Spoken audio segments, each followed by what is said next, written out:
This is Liz Haney, and I'm here to present a training on how you can ensure post-purchase success with HomeKeeper. And today we'll mostly be talking about monitoring events. And so the first thing that we should talk about when we have this webinar is if you have any questions, you can type them into the chat box, or if we need to mute lines, which I don't think we will, you can press *6 to mute or unmute your line. If you haven't heard already, there's a new version of HomeKeeper available. You can go to the support forums and access the release notes, and that'll give you instructions to install the new release. And I'll get the hyperlink for folks to install that in just a couple minutes. But the most exciting part about that is the new release allows you to enter all the information for a purchase on one screen. So you can see a tiny little screenshot right here. You can't quite read everything. But if you install, you'll be able to start using that and be entering purchase information, funding sources, monthly housing costs, all in on one screen. So it's sort of a summary view, since before you had to click all around. And so if you do go to the support forums, let me just pull this up. But if you go to the support forums and if you scroll down to the release notes section, you will see that there, as well as all of our previous releases, in case you're on a different version of HomeKeeper.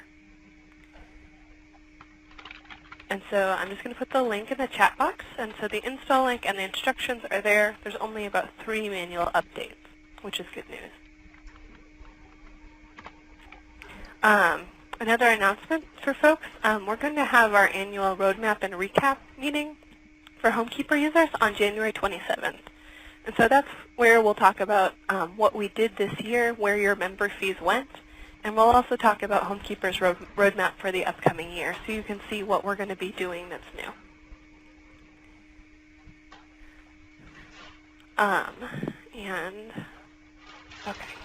And then so there'll be a webinar about the new release on January 13th. So that's actually before the new user the roadmap and recap webinar.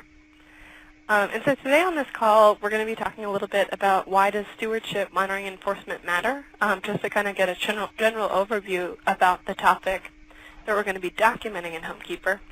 And then we'll get into the nitty-gritty of what are monitoring events in HomeKeeper, where are they, and then how can I use them, and why is it important to use HomeKeeper to document this kind of thing. Plus, we've had a couple users who have really gone above and beyond with monitoring events, and so we'll just feature a little bit of what they've done to take monitoring events to the next level. So the first thing, why does stewardship, monitoring, and enforcement matter? So Cornerstone Partnership did a webinar on this topic earlier this summer in July. The links are in the sidebar here. Let's see if I can hide this. The links are right here, so you can go check that out if you want to hear some folks talking about their strategies for monitoring and enforcement. But here are the poll results from that webinar. And so they asked folks, what are the most common violations that you've encountered and had to deal with? And so the number one that these folks have had to deal with was unauthorized renting, and then also improper refinancing. And so I did have a poll, but Anastasia, since it's just you on the call, is there any particular violation or event that you need to monitor when working with your program? Well, I think mainly when we do monitoring, we want to monitor what finances are out there, what capital improvements are out there, resales. That's more of the stuff that we're monitoring at this point since our program is pretty new. There could be some violations and renting that we want to monitor. Okay, so it's more forward-looking monitoring, so like with the capital improvements and things like that. Mm-hmm. Mm-hmm. And then, yeah, for instance, right now we have a lot of refinances, so we want to know how many are out there. Definitely.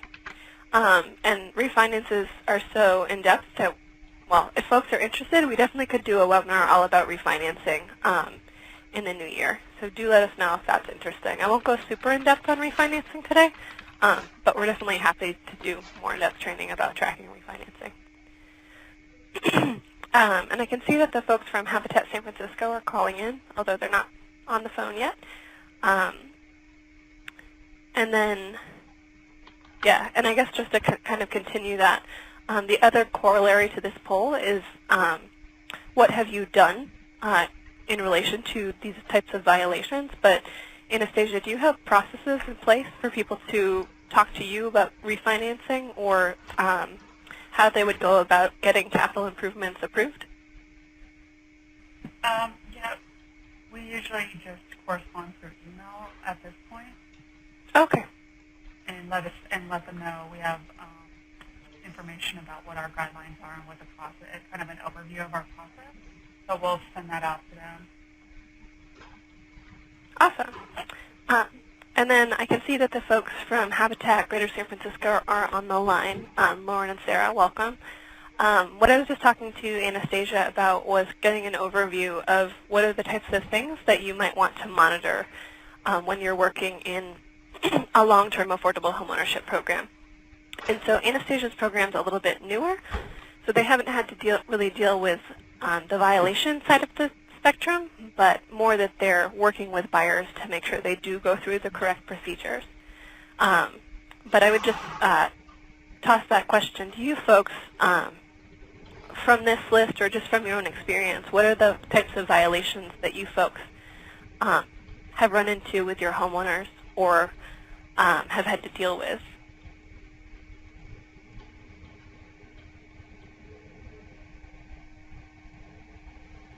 I'm not sure if you're on the line. Can you guys hear me?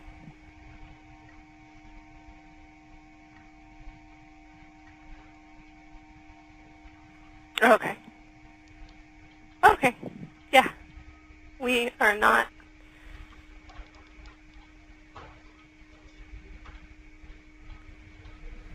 So Anastasia, they're just saying that they need to plug their mics in so that they can talk. Hi, this is Sarah at Habitat Greater San Francisco, and I'd say that we have issues with a lot of this, in particular, like late payments and like HOA payments, that sort of thing. Yeah, definitely. I think that's well, you can see from this list. This is from a previous webinar that Cornerstone did, and so you can see that late HOA and program fees are right up there.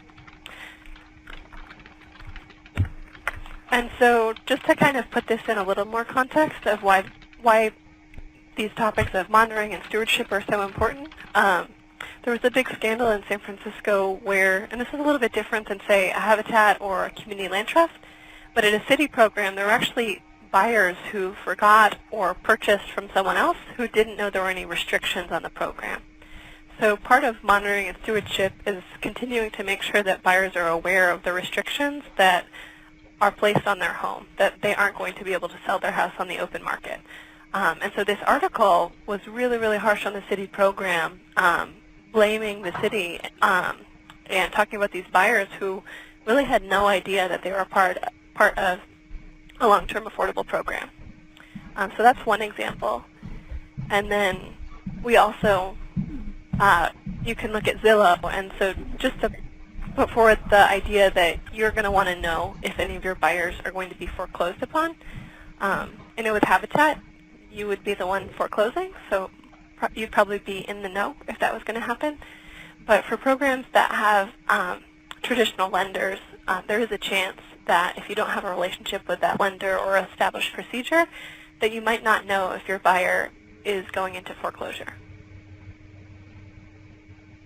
Okay, and this is when I was going to do the poll, but we just talked about that. And so in some programs, you might have annual certifications, either and or occupancy and insurance. So this is an example of an occupancy certification that a program might require a buyer to do every year. And then so again, why does it matter? It protects your buyers. As a long-term affordable homeownership program, you have experience and you have resources that can help your buyers stay in their home. because you're invested in seeing that homeownership experience succeed. Also, if someone does get foreclosed upon, that home might fall out of your portfolio, and you might not be able to provide that opportunity to another low-income family. Like the article about San Francisco, you want your owners to know about the restrictions that they have bought onto when they bought a home in your program. So, with that annual occupancy certification, it's also a reminder that, you're not going to be able to sell your home on the open market with all of the equity. And then in terms of the refinancing, people could be taking out loans that are bad for them or that just aren't allowed under your program. So these are all, there's a whole bunch of different scenarios that you need to monitor and enforce.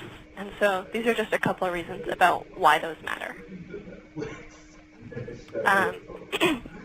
And then Anastasia, Lauren, and Sarah, have you guys heard about Cornerstone stewardship standards? I have not, no. So Cornerstone stewardship standards were a peer-to-peer effort to come up with what standards long-term affordable homeownership programs should have. And so, like, what policies would you need to have in place? And there's actually 6 topic areas. So support, monitoring, and enforcement is actually the last one. And so you can see here they give what the standard is and then how you could actually implement the standard. So the stewardship standards are really meant to be a tool for homeownership programs that you can take a look at what the stewardship standards say and see where you do have policies or where you don't have policies. And then Cornerstone also has resources so you can get policies in place or connect to other programs that have encountered something. So for example, if you're a newer program, you may not have had an issue with subletting, but eventually in a homebuyer program manual, you would want to have a subletting policy. And so if you're interested in that, there's a, whoops, that link is wrong. But there is a link to this in the training resources. So let me pull that up and I'll get you that link in just a second. So it's actually like a PDF, so it's a whole packet you could download. And we're working on an evaluation tool that you might be able to use. And so, like you can see, 6.2 is that you would provide buyers with a clear and detailed information on the post-purchase policies and requirements. Like you need to certify your occupancy. If you want to refinance, you have to do such and such and such. And so, yeah, so that's what the stewardship standards are there for. And it was a peer effort of different practitioners came together to say, yeah, we really think this should be a standard or this should just be a recommendation. So I definitely encourage you guys to take a look at that.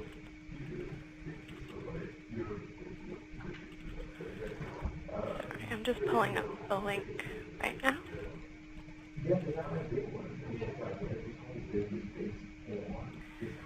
And so you can take a look at that at affordableownership.com/stewardship standards. And stewardship standards has a hyphen in it. And so that all said, that's kind of an overview of the types of things that you might need to monitor and enforce if you're running a homeownership program. But in Homekeeper, there's actually an object called monitoring event, and it's on the service file. So each homeowner should have a service file. And there's a related list called monitoring events. And so monitoring events are meant to track those monitoring needs related to occupancy, to renting, to requests that your buyers have as being part of your program. And so they kind of fall into like active or passive. So active being, every year you're going to need to certify occupancy, or every year you want to certify that folks have mortgage insurance. So those are more active. And then the more passive ones are knowing whether your buyer is delinquent on their first lien, or, it might also be late payments to your program. And so you can see here on this file, there's both delinquencies and also an occupancy certification. And so if you want to create a new monitoring event, you can actually just hover on monitoring events and click that new monitoring event button. And we'll get a little more into that in just a little bit. And so one of the most important fields on the monitoring event is monitoring event type. So you can see on this monitoring event, this is 90 days delinquent. And so this is a list of the monitoring event types that you'll find in Homekeeper. And so I kind of grouped them so you can get a little bit better of an idea of what they're related to. So generally they deal with certification, financial delinquency, or program requirements. And there's also other. And the other cool thing about monitoring events is that they can be active, and then you can also resolve them. So you have the status pick list, which is only two options. It's going to be active or resolved. And if you change the status to resolved, you actually have to put in what intervention with the homeowner and what the resolution of that monitoring event was. So you actually have a running history of a series of delinquencies or a series of occupancy certifications. And you can just pay attention to the ones that are active while still knowing which ones happened in the past and which ones were resolved. And then to provide you a little more context, a little more detail, you can connect monitoring events to the mortgage in question. So if you clicked through to this field mortgage, you could actually find information about the interest rate, the monthly payments, the loan officer, things like that, if you clicked through to that funding source. And then also, if you want to link to the property, you can do that too, and you can connect it to the home buyer involved. So you can connect it to the primary or the co-applicant. You can also track the amount past due and how delinquent they are. So you really probably only want to use that when it's an HOA or program fee or a loan that they're delinquent on. And so if you start using monitoring events, you're going to be able to track your interventions and your interactions with home buyers. Because you're tracking it in a consistent way, it's going to increase the fairness and consistency that you deal with your buyers. You can also look back into the past and monitor, you guys know off the top of your head, but you can actually see and show to your board, we're dealing with all of these unauthorized rentals or all of these unauthorized refinances, and it's actually documented, and you can quantify that. And then it's just this holistic running transcript, so you're going to be able to see the buyers who have been delinquent multiple times on their program fees, and that kind of throws up a red flag. And you can see that across your program. And so once you start using monitoring events in Homekeeper, you're actually going to be able to get a dashboard of where things stand. And I think you guys have been on my reporting webinars before, but if you have a dashboard, and Homekeeper comes with the monitoring events dashboard, so you don't need to build this. This just comes right out of the box. You can actually just go right in there, and once you start putting monitoring events into Homekeeper, if you hit refresh, which is this button right here, if you hit refresh, it'll update for this point in time. So like if I hit refresh right now, this would update, and it would change to reflect monitoring events that were closed out and new monitoring events that came in since I last refreshed it. Another thing, if you click on that button, it'll give you the option to schedule refreshes. And so if you schedule the refresh of a dashboard, you can also tell it to send you a copy of that dashboard in your email inbox. So if you want to see a chart, one of these charts, so what are my active monitoring events, and what percentage are occupancy certification, and what percentage are late payments, you can actually get that pie chart in your email inbox every week. So it's a good way to stay on top of this. And so you do that by scheduling a dashboard refresh. And then so behind that dashboard, and also you can create these to look at different things, but you can just get a report that tells you, gives you a full list of the monitoring events, and you can see who's active and how long it's been unresolved. So this is my training account, so things aren't looking very good with my program, but you can add different criteria, and you can kind of see how many people have active monitor events. And so another cool feature of this is a new Salesforce feature, but you can actually subscribe to this. So if you set a report to tell you, active monitor events that were occupancy certification, and you wanted to see when it went higher than 10, I guess that's probably a bad example, but if you wanted to see if more than 10 buyers had requested to rent, you could create a report and subscribe and say, hey, send me an email if more than 10 monitor events with requests to rent exist. So you can set that up to kind of like ping you when things aren't looking so good. Or, it might be a more positive thing that it's looking great. We hit 200 occupancy certifications. You could get that too. Another cool thing that we always like to highlight is inline editing. So if you, I think my slides might be out of order. Let me look and see. Okay, we're going to talk about how you would get all your monitor events in, but saying you have a bunch of monitor events in HomeKeeper, you can use something called inline editing to resolve multiple monitor events at once. And so there's instructions in the training slide about how you can do that. But basically, if someone comes in on Friday and they just want to check off all of these, you can check 5 of these, and if you double-click on status, it'll let you resolve multiple monitor events at once. And I can demo that at the end of this. I'm just going to get through the PowerPoint slides, and then we can dive into my training instance, and I can be doing some real stuff. Another thing that you can use, so you might not want to track the actual flow of conversation between your staff on the monitor event itself, but you can enable chatter, and that's going to let different users in your Salesforce instance talk to each other. And so you could have a chatter feed on the service file, or you could have a chatter feed on monitor events themselves. It kind of depends how in-depth you want to get and where you want to track this information. But you can see here, this is actually on a service file, so that's why it has the Rain White name there. But it's talking about neighbors complaining, which is a theme sometimes if you have HOA complexes with these programs. But these are the series of events that were happening with a program violation.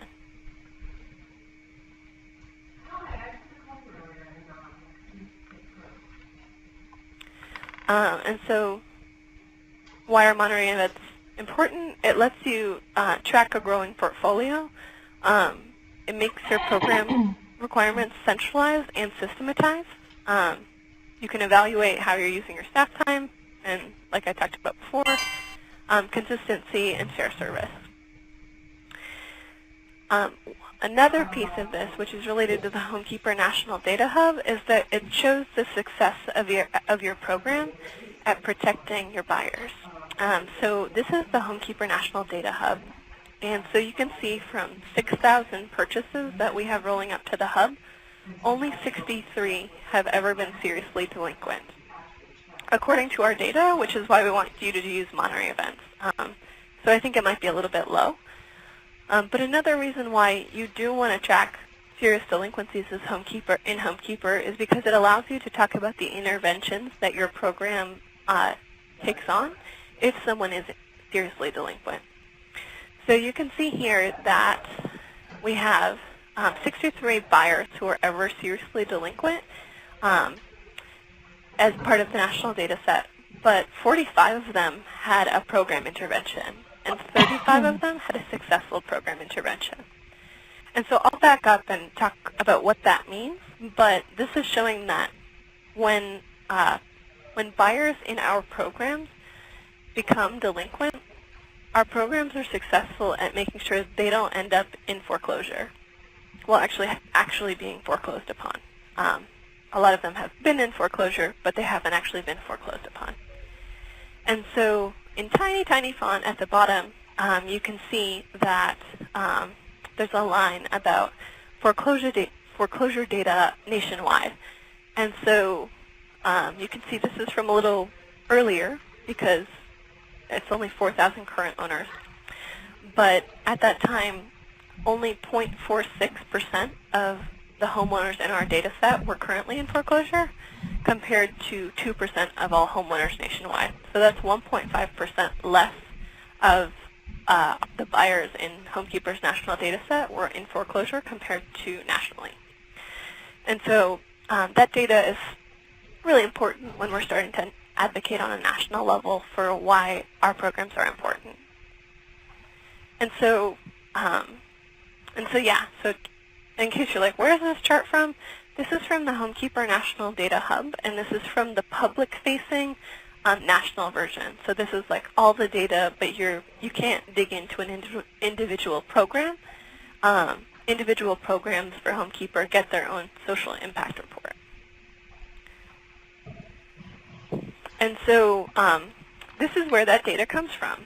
So if you look at this, the data that you see here, so ever seriously delinquent, has had program intervention, has had successful intervention, and ever in foreclosure, those are all related to fields on the service file record. And the fields on the service file record are related to monitor events. So ever in foreclosure is pretty intuitive. It's related to whether there's a monitor event that says notice of foreclosure proceedings. If there's a monitor event that says that, ever in foreclosure will be checked off. And ever seriously delinquent is both foreclosure and 90 days delinquent. And then has had serious delinquency intervention is related to the intervention field on the monitor event. And so I looked that up, and that is filled in as long as one of the intervention options that talks about how the program intervened is filled out. So if it's blank, that won't fill in. And if you say the program didn't intervene, it's not going to be checked off. But if you put down what intervention your program assisted with, this will be checked off. And so that's the program intervening to help stop that foreclosure. And so you can see here, your service files, if you're connected to the hub, go directly into this data set. And so it's a really powerful data set, and we really hope that people use monitor events to track these delinquencies and these interventions. And so what can you do next? Your program requirements are unique. You might not need to monitor occupancy. You might be much more interested in tracking who is renting. So I'll just go through some of these. So getting familiar, decide what you want to track, getting them in, and how you can start using the monitor events dashboard right away. And then I'll talk about those groups that are kind of taking monitor events to the next level. And so you'll want to get familiar with your own program requirements. Just for the folks who are on the call, what are the ones that are most important for you to uphold? Like, what do you really think would be the most important type of monitor events for you to track? And I'll pull up the list. I mean, for us in San Francisco, and sorry, earlier, headphone issues, we definitely need to track the delinquency monitoring event. We've never foreclosed on a home, so that's not as common, but late payments for HOAs, we track a lot of how the HOA is working. And then we've had some problems with this, wanting to take a lien against the home or refinance or take some equity out of the home, which they can't do. So I think those are our top ones. It's just like any late payments, both for the mortgage and with the HOA, and then anything to do with trying to refinance against the home. Great, yeah. That's the same for Dublin too, but we do also want them to certify that they're still living in the unit, that they're the occupant. Great. Yeah, and actually, I think that we probably have that too. It's interesting. This has been helpful to see this all laid out. Is just as we think about our own internal systems, all of this information sits with our finance team, and so I think that they're just kind of tracking it offline somewhere. But it'd be interesting to think about like how we work across teams to house this data in HomeKeeper, because I think it is just much more thorough to have it all together. But we don't really have a process right now. Like, I have no way of knowing when these monitoring events are happening right now. So there's some just kind of like internal organizational processes we need to think through. Yeah, this is Liz. I mean, I worked at a very small CLT, only 20 units, but I don't remember if it was month, but every month, I think my finance staff person, she would hand me a piece of paper, and it would tell me who was late and who was still late. And it was just yeah, that's simple every enough. month she just, she just brought that over, and I just, updated them on our events. So, Yep. Okay. So it doesn't have to be automatic necessarily. Yeah. Like, they don't need to have their own login and messing with it 'cause they have their own systems and, yeah. Okay. Yeah. And so that's kind of what this page is meant to show. Like, you're going to use some, but not all of these monitor events in HomeKeeper. These two are part of the HomeKeeper National Data Hub, so it's really helpful if people know how those work and do use them, because they do tell that story nationally about why our programs matter. And so something else you should know is that in deciding what you want to track, you might have other monitor event types that you want to track. So I was talking to Randy Davis from Rocky Mountain Community Land Trust, and she said, well, Liz, you have 90 days delinquent, but you don't have late payment to mortgage for less than that. So we talked that through, and she actually added another monitor event type for a late payment that she finds out about that's before 90 days. So we kind of said, oh, okay, it's great that you know about those delinquencies before 90 days, but we hadn't thought that you would know. So she added that. And then also in rural areas, programs might have a USDA 502 loan. And if you have a USDA 502 loan, if your buyer becomes delinquent, they actually can get a moratorium on payments for their mortgage. So it's a serious delinquency, but the USDA just deals with it differently. And their buyers can actually get a loan modification after the moratorium period. And I know that there are other things that groups want to track, but just so you know, use this as a starting list, but if you want new ones, you should be able to add them. You might want to check with me if you think it might be one of these or not, but the most important ones are not replacing the foreclosure and 90 days delinquent ones. And so how do you get them in? So for those ad hoc ones, when a buyer comes and says that they're delinquent or you get a notice, you're probably going to want to just go into HomeKeeper and you go to their service file and you just add a new monitoring event. And so that's great for those ad hoc ones, but for the certifications, you can actually import monitoring events en masse. So if you have 200 buyers, you can export a list of the service file name and the property address, and then if you create a spreadsheet in Excel with columns for all the things that you want to fill in on the record, you can actually import them and get 300 monitor events in at once. And so if you guys want to do that and run into trouble, let me know. People usually run into errors their first time they try to do a data import, but it's pretty easy. I know that Hello Housing is importing hundreds and hundreds of monitor events every year. And then a question for that, for Anastasia, do your buyers have to certify their occupancy? Is it everybody's on January 1, or is it on their anniversary? So it's on their anniversary day, or anniversary month. Okay. Yeah, so you might not want to import them en masse, but you actually might be able to set up a workflow rule. So that's something I hadn't thought about, but you can tell HomeKeeper, there's definitely a way to do it where you could say when we hit March again, create a monitor event. I can't think of how to do it off the top of my head, but it sounds like you might need to structure it more in that way rather than just importing them all at once. Well, if we're doing that every month, though, would it be advantageous to go ahead and import the Excel sheet monthly as we do them monthly? Yeah, you could do that too. And then, yeah, so it's kind of like they have a due date of when they need to have recertified by, and it's their anniversary date.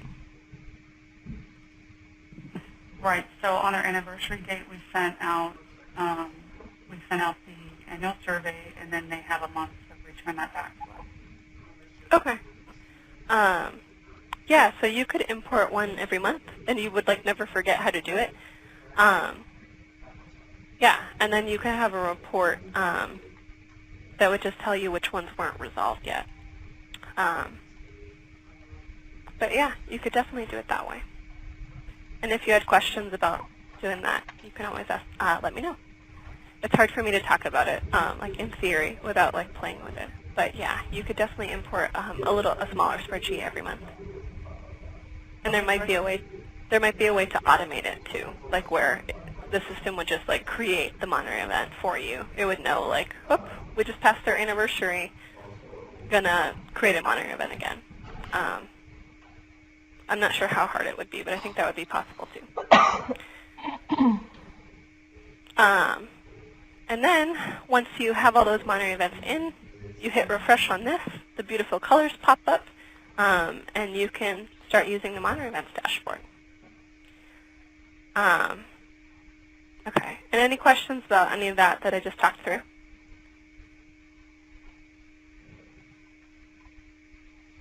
All right. So the last thing I'll talk about is just a couple groups that have taken this to the next level. So one of our All-Star Homekeeper users is named Jacqueline Marcotte, and so she actually assigned a weight to different monitoring events, with more serious ones weighted higher. And so she created some formulas, and then there's actually a field on the service file that says watch list weight, and she coded that to have colors. And so now she can see who's most at risk, kind of in a formula. So, you know, like 90 days delinquent is weighted higher than a late program fee, but both of them put the watch list value higher. And so you can see here, this is a little screenshot of her watch list dashboard. And so she's in Burlington, Vermont, and so they have a portfolio across a couple different towns. But so she created a watch list chart here, and it's the risk by town. So what towns' portfolios have high risk and medium risk. So they have the largest portfolio in Burlington, so that's why that's highest. But you can see this one town, they just have high-risk homebuyers, whereas some of the other ones have more of a mix. And that's, well, that's just one. So they only have one person, but they're at high risk. And so you can see here she also has a chart, and she has her watch list rating here, and those are the ones that are have a serious watch list weighting that's red. You can see the yellow ones and then the green ones, which just might be they haven't certified occupancy or they have one late payment to the program. And so this kind of helps her keep an eye on who's at risk and who's not. And so I worked on her with this a little bit, and I thought it was pretty cool.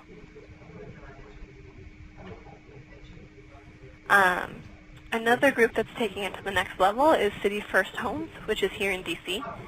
And so David said, instead of mailing in certification, maybe owners would prefer to fill out an online version. And so what David did was he created an online form with form assembly, and it allows homeowners to submit certifications automatically. So they can actually, I'm not sure how it exactly works, but they have a place on their website where buyers can go and they can submit this certification. And so it'll actually cross off that, well, I guess it'll resolve the occupancy certification.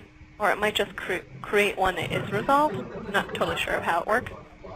But the homeowners don't need to mail anything back in. They just fill this out and send it in, and they are checked off.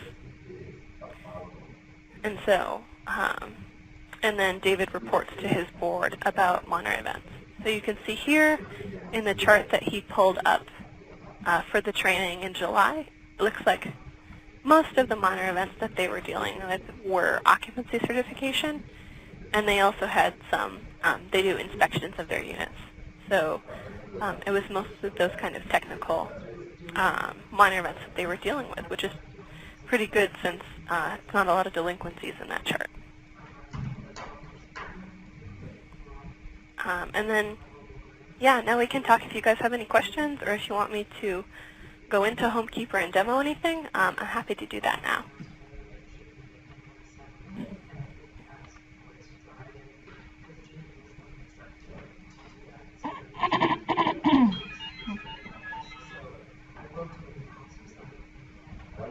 Or you can also say, wow, I've got it. That presentation covered everything. You can say that too. But if you do have questions, let me know. And we have 15 minutes left, so I have time to cover any questions.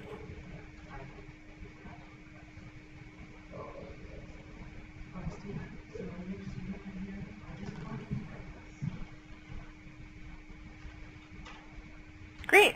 I'm glad to hear that, Lauren. That's what we're hoping for. HomeKeeper is supposed to be, that's what HomeKeeper is supposed to do. I had a question about chatter. Yeah. Was that just in the notes section under monitoring events? Nope. Nope. So you actually won't be able to see this right away if you open HomeKeeper, Anastasia, because it's actually something you have to turn on. So if I have it turned on, and I can send you the link for how to turn it on. And like you might want to like huddle with your team and see if everybody's on board with tracking things that way. I really like it. But so this is chatter on a service file, and so you could also get this on individual monitor events. It just kind of means the feeds are all separate. So you might want to just say, we're going to put all our notes, even if they're about a monitor event, on the service file. You could do either. But basically, you just have to turn on chatter and feed tracking on whichever object you want to track on. And I have a link for how to do that. So you'd want to talk to your team before you turned it on and kind of like set out some ground rules for what you would track and what you don't want to track. But once you do that, you go into the back end, and it's just a couple of clicks. So let me think. Yeah, I think it's under chatter settings. And, no, okay. It's under feed tracking. And so you can track any of these. And you can also track like when fields change. So if fields are changing, that's just like a fun fact about chatter. But like if I go to the service file, you can see that this checkbox is checked. So that's why you wouldn't be able to see it right now, Anastasia, is that you probably don't have feed tracking enabled on your service file. But it's very easy to turn it on if you want to start using that. Okay, thanks. Yeah, and actually, Anastasia, so in the training resources for this, which are in this little chat box, there's a link to a whole training about chatter that we did. So you can watch that, but I can also send you the link for how you turn chatter on. If you're like, yes, I definitely want to do that. Don't make me watch the training. I'll watch the training. Okay. But yeah, did you guys have any other questions?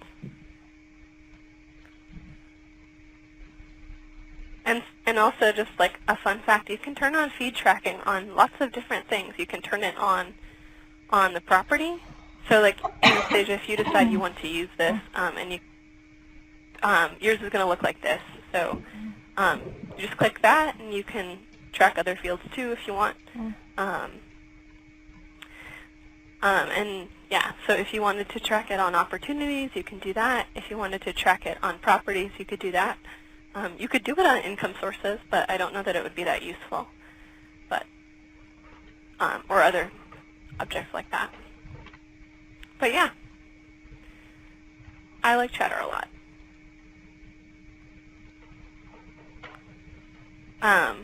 But yeah, but I can close out. I'm going to stop the recording, and I'll just stay on the line for a couple of minutes if you folks do want to talk anything through.